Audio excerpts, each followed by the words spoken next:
It's amidst all the talk about climate change, right? It's sometimes you come across an idea that's just so audacious, it makes you stop and think, like, wait, what? Oh, yeah. And today we're going to deep dive into one of those ideas. Okay.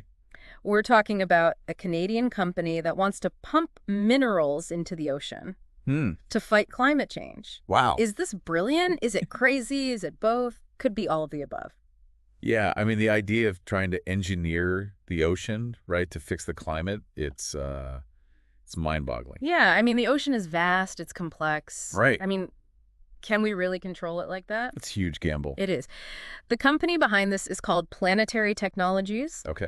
They're based in Nova Scotia, and what they're doing is basically trying to supercharge the ocean's natural ability to soak up CO2, to absorb carbon dioxide. Okay.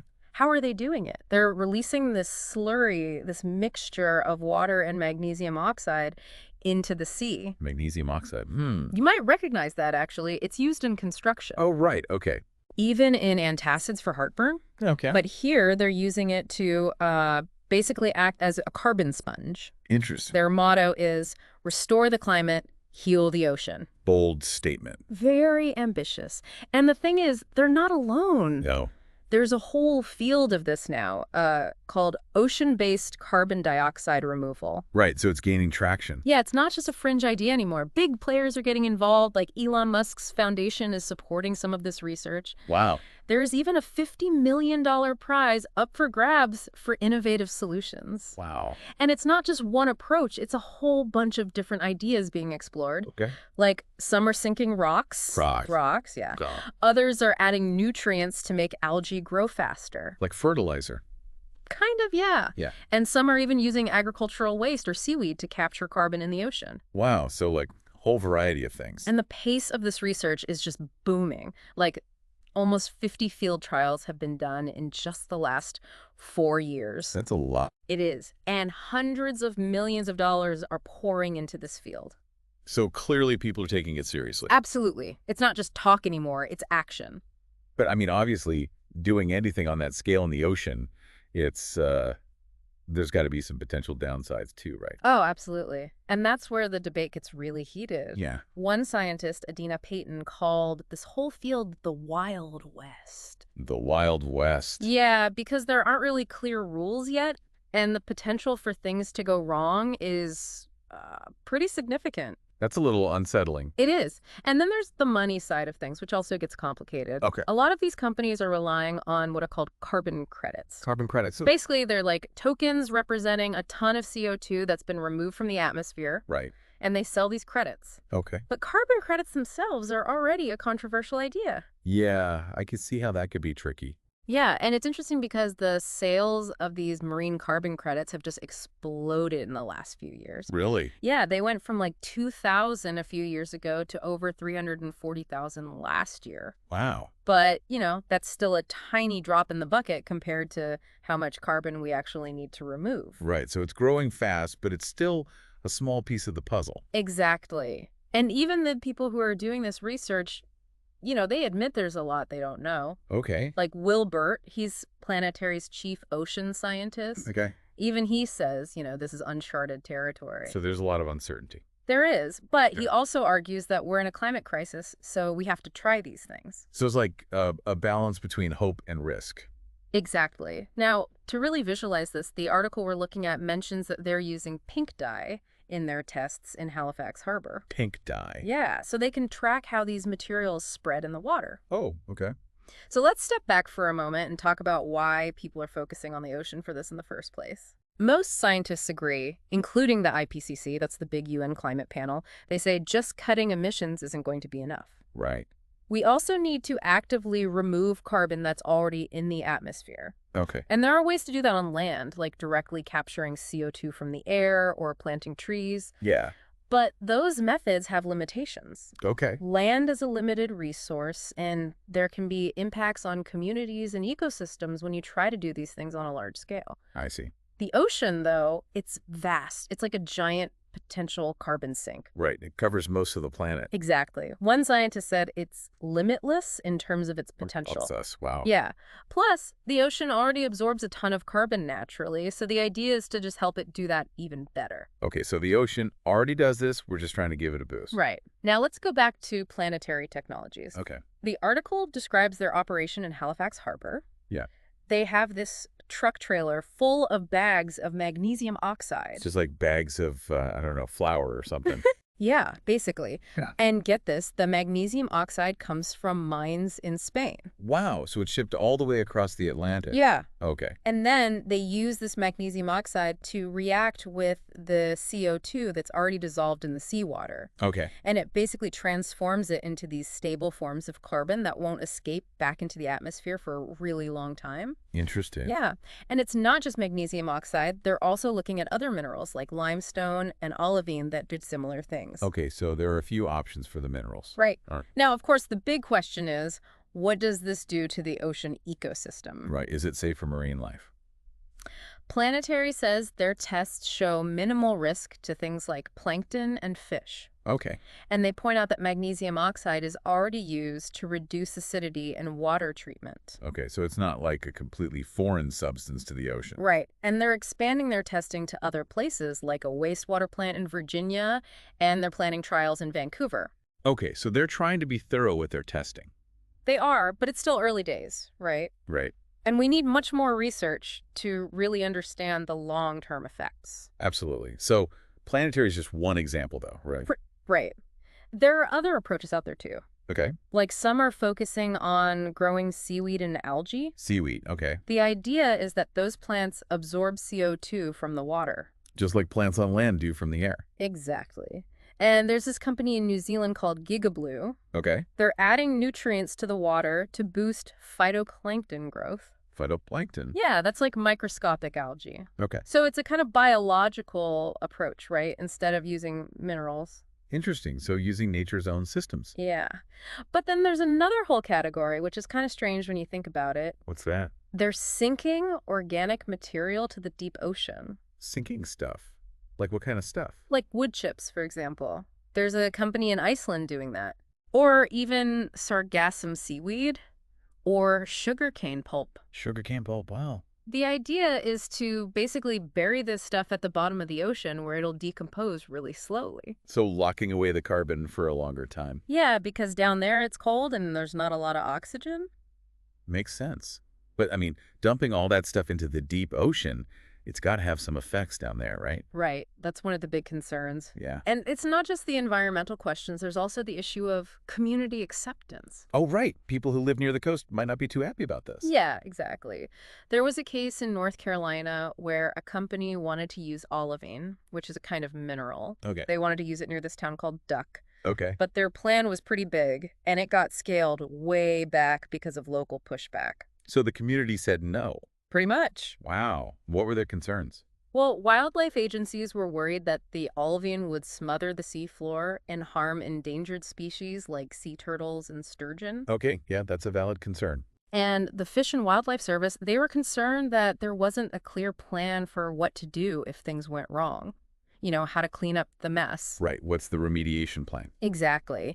And even though the company said they wanted to work with the community, you know, build trust, it still shows that this isn't just a scientific challenge, it's also a social one. Yeah, you got to get people on board. Absolutely. Yeah. And then there was a similar situation on Cape Cod. Okay. A research group from Woods Hole wanted to use sodium hydroxide in their project. Sodium hydroxide. Yeah, it's a strong alkali. Okay. But the local fishermen were really worried about it. Makes sense. I mean, their livelihoods depend on the ocean. Right. They were concerned it would harm the fish. You know, the lobster, the pollock, the flounder. Right, the commercially important species. Exactly. And they also worried about being pushed out of their fishing grounds. Okay, so their access to the resources would be affected. Yeah. Now, the EPA, they said the project was okay. You know, they didn't see any major risks. But the fishermen were still worried. And you can understand why. Absolutely. I mean, those are their jobs. Right. And this one fisherman in Rhode Island, she talked about how she was torn between supporting the research and being worried about what it might mean for her community.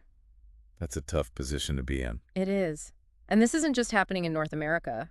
Planetary had a project in Cornwall, England, and they faced protests there too. Really? Yeah, people were worried about chemicals in the sea, Okay.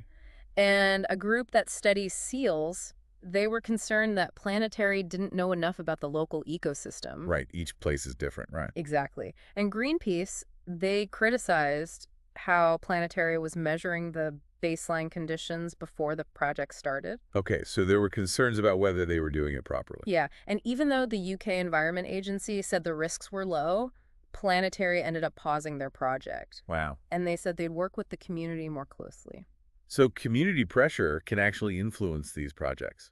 It can. So why is there this disconnect between the scientists and the communities? Yeah, why is there this distrust?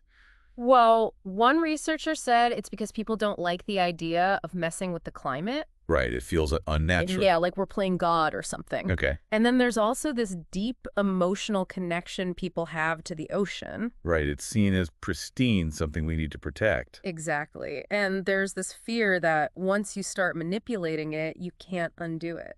That's scary. It is. And even the scientists themselves admit they don't have all the answers. Okay. They say they need to do more research, in the real ocean, not just in the lab. Right, because things can be different in the real world. Exactly. But doing research in the open ocean, it's hard. Yeah, I can imagine. Like, it's hard to control things, to track where these materials go. Okay. So they're using things like computer models to try to understand what's happening. Okay. But even the models have limitations. Right. They can't predict everything. No. And then there's the question of how long this captured carbon actually stays put. Oh, right. Does it stay locked away forever? Well, it depends. Like with organic materials, it's less clear. Okay. There's a company that's sinking wood chips, and their estimates for how long that carbon stays sequestered, it ranges from 50 years to 3,000 years. Wow, that's a huge difference. It is. And then there's the issue of scale. Okay. Even if these methods work, can we do them big enough to actually make a difference? Right. Can we scale it up to a global level? Exactly. One scientist said we'd need to be capturing billions of tons of CO2 every year. Billions. Wow. Yeah. And to do that, you'd need a lot of resources, a lot of energy. Right. It wouldn't be easy. No. And then there's the risk that if we do it on a huge scale, we might trigger some unintended consequences, some environmental harm that we haven't even thought of yet. Because we don't fully understand the ocean. Right.